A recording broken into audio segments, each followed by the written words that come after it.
again.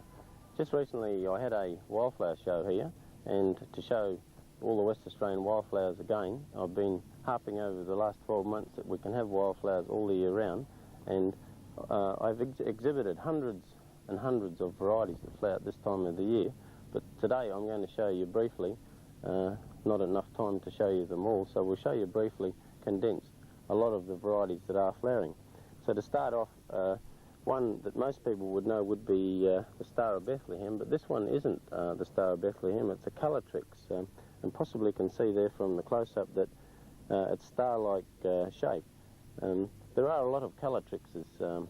I have shown you probably the Calytrix fraseri in the pink in the past, and this is a gold, and it flowers just about all summer, late spring and all summer, and it really is a good little shrub to about 1 metre high.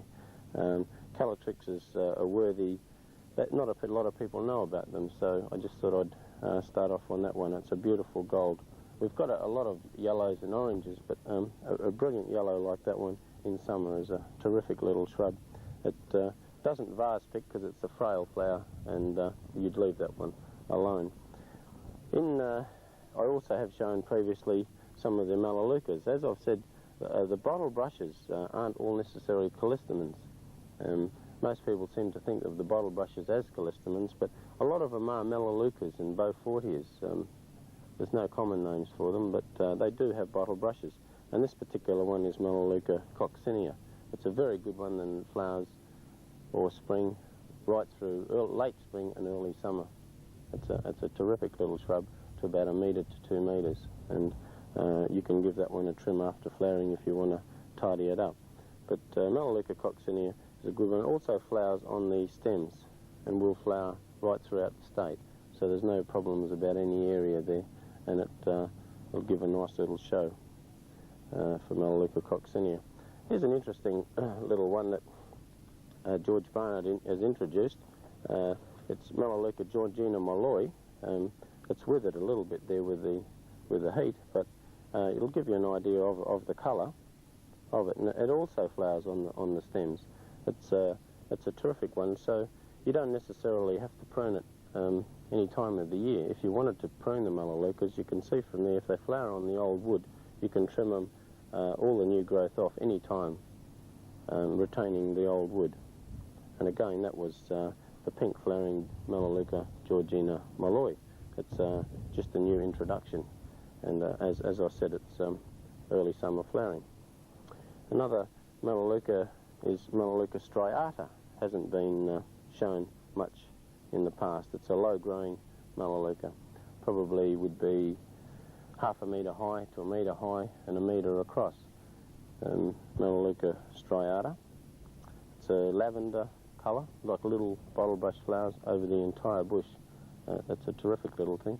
Growth comes naturally from down Jerramungup, all that southern area, south or east of the Stirling Range, say. But a lot of these grow naturally right throughout the wheat belt, so there's a wide range of them. And they vary a lot in form. They're not necessarily just one height. They will grow higher or spread. It depends on the condition and the soils. So that's a little bit on the Melaleucas. As I've said previously, all these plants don't just flower in one time of the year, so you'll get Melaleucas that flower right throughout the year. From every month, I will be showing you a Melaleuca, a Banksia, and a Kangaroo and a Verticordia, etc. Another interesting thing is, I'll now show you a few Banksias coming from right throughout this one in Banksia Calytrix is interesting because one, it has pendant flowers, it flowers like that, upside down, and it's almost a red. It's a really interesting Banksia. And I guess if a lot of the flowers are hidden, you could cut the bush in half and you could see all the flowers. It's a really unusual Banksia in Banksia Calytrix. That one is only in bud. As it starts to open, it changes colour again. And this is a late summer flowering one in Banksia Calytrix. As I've said, in every family of plants, there's a ground cover. So don't just pick the more common ones, like Myoporums. A lot of people get to know those, but there are a lot more exciting varieties that will flower. And as I've said, in every family you'll get something extremely different. And here's no exception in the prostrate Banksia. There's about 3 or 4 varieties of prostrate Banksias, and this is a very good one too. And there you can see there that the stems run along the ground and the flowers just sit on the top like that. And that one's Banksia blacknifolia. In one that comes from the north, say south of Gelton or north of Gelton, is Banksia septrum. Very large shrub, say 3 metres by 3 metres, quite a beautiful thing. And there it is in bud. You see the large spikes protruding over the entire top of the shrub, and there it is in flower. You can see the flowers opening. Each individual little yellow piece there is a flower that comprises to make the cone. So you can see these great large spikes just sitting all over the shrub. So don't think of all the Banksias as large, spiky, say this type of foliage. This one is Banksia speciosa, which is also a summer flowering one. If you like that type of foliage, or there's this type of foliage, the needle type foliage. So there's a wide variety of them in the needle type foliage. Generally the needle type foliage are low shrubs to 1 metre, and generally the large serrated leaf foliage varieties are large shrubs to trees. So there's a wide range there in the Banksia. Don't think of them as that they all drop dead in your lawn or something like that. That's not necessarily true. Another late one is the bird nest Banksia, Banksia baxteri. It's a terrific one because it's probably the fact that even though it's yellow, it picks probably it picks probably best of all because it has long stems, good vase one, and attractive serrated foliage as well. So Banksia baxteri is a good one. Grow in just about all soil types again. It's a terrific Banksia. So much for the Banksias for this month. Or one more, just for foliage alone, is Banksia Dryandroides. You see, the little flowers are hidden right inside, so you wouldn't see them. So that one is worthy of growing just for the flowers in Banksia Dryandroides. And especially the new growth. The bronze new growth on a lot of these is very attractive, and that could be amplified probably in this species, the Adenanthos, or generally called the woolly bush. But this particular one isn't very woolly. This is Adenanthos cuneatus. It's the flowers aren't. You can see the flowers. There's not very big. It's a tiny little pink flower, but it is there. But you wouldn't pick that one for its flower. You'd pick it for its new bronze foliage. It's absolutely magnificent. Pink bronze foliage, and it's again a good vase background picking one. In Adenanthos cuneatus. It comes from down south way, but it grows very well in the Perth sands and the heavy soil as well. So that's a good one. It doesn't just grow as a low shrub. It'll grow, you can get forms of it that will grow to 1 metre high, 2 metres across, and there's also prostrate growing forms. And in the oranges, as I said, there's a lot of other varieties. This one is a beautiful little orange shrub in the Eremea. There's no common names for a lot of these, so you just have to learn that one. Eremea Verticordias is the species. It's a little shrub to about 1 metre high, 1 metre across, and just a nice bright little pink orange flower.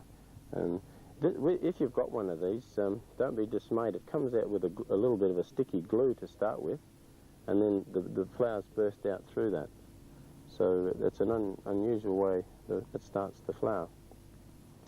So from a low shrub in a pink to some of our best and biggest ones, one couldn't talk about a summer flowering one without the Christmas tree. I have had it on before, but I just thought I'd show you again in a close-up. A lot of people don't see it in a close-up. It is almost a mistletoe type buds, and comes out like so.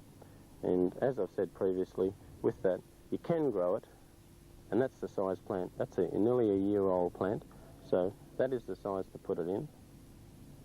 It'd be very rare to get them bigger than that anyway, but if you plant them like that and pop them straight in a shrubbery, they are semi-parasitic, but they're not totally parasitic, so pop it in the shrubbery and you'll find that it'll get away in a normal garden situation, so long as you get it established. And it'll take probably about 10 years to flower, but what a beautiful plant that it will be.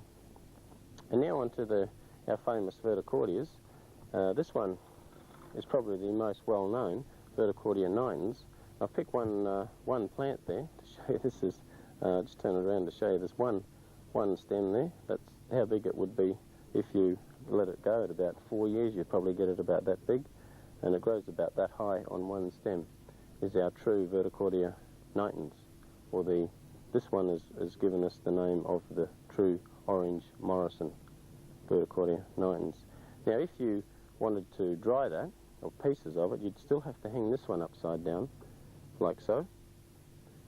Pieces of it, you wouldn't chop it off like I did there. You'd only break pieces off, or cut pieces off, and you could get a collection of Verticordias and the Kangaroo Paws that I'm going to show you now, and you have a nice vase picking range. Another Verticordia, just to show you them all together, there's Verticordia densiflora, grows naturally around Perth in the wetter areas. It's a little pink, again will dry very well, grows to about 2 or 3 feet high. Two spectacular ones that grow a long way away is our cauliflower Verticordia, Verticordia brown eye. Tiny little white flowers, just coming out now. Grows all right throughout the inner wheat belt, right up and end up north, Lake Grace, Lake King, right up to almost up to say Meriden, that area, and say inland from Mullawa down. It's a beautiful one. Also will dry. And another one that grows further up is Verticordia monadelpha. Not many people would know that one, north of Geraldton as a rule. That's a magnificent one. This one has derived its, you can see that almost the fluffy petticoat type flowers there, and that is one that's given us the feather flower name in the Morrisons or Verticordia, and that one in Verticordia monadelpha. And I know I've said it before about them being planted small, but that one there is just about a year old, so you know, if you put them in that size, you could get flowers, or about half as many flowers as that from this in a year. And if you pop them in that size, I don't think you'd get them much bigger anyway in a Verticordia. So there's 4 of the Morrisons, and now I'll just talk briefly on some of the Kangaroo Paws. The common Kangaroo Paw, red and green Kangaroo Paws, or Anigaxanthus manglesii, flowers in late winter, spring, and after that people forget about them. But you've got the range of late ones in the black Kangaroo Paw, and Macropedia. Then you've got the gold one, Anigaxanthus pulcherimus, and you've got the red one in Anigaxanthus rufus. Now they're all late, and one little hint on those: if you vase pick them and pick the stems off halfway up the flowers, they'll shoot again. So you'll keep them flowering right throughout, or halfway through summer. That's the flavidus, and that also applies to the big tall one, Anigaxanthus flavidus, pulcherimus, rufus, and flavidus. They're all good late flowering ones. And probably the best ground cover of all would be the Hemiandra pungens. It comes in several colours, and to start with, the white one. There's the white flowering form there. See it close up there. Beautiful little trumpet-like flowers. And you can see there the mauve coloured there. Green foliage. And they're starting to flower now, and they'll flower all summer. It's a terrific, terrific ground cover. If you plant them small, and you'll get about 1 metre a year from those. They'll grow about 1 metre across. It only grows a couple inches high, and it'll grow about 1 metre a year, fully grown about up to 5 metres across. It's a terrific ground cover, and there's many, as I said, there's many varieties of them. So there's, again, an interesting selection. Like I said, there's hundreds of them, so until next month.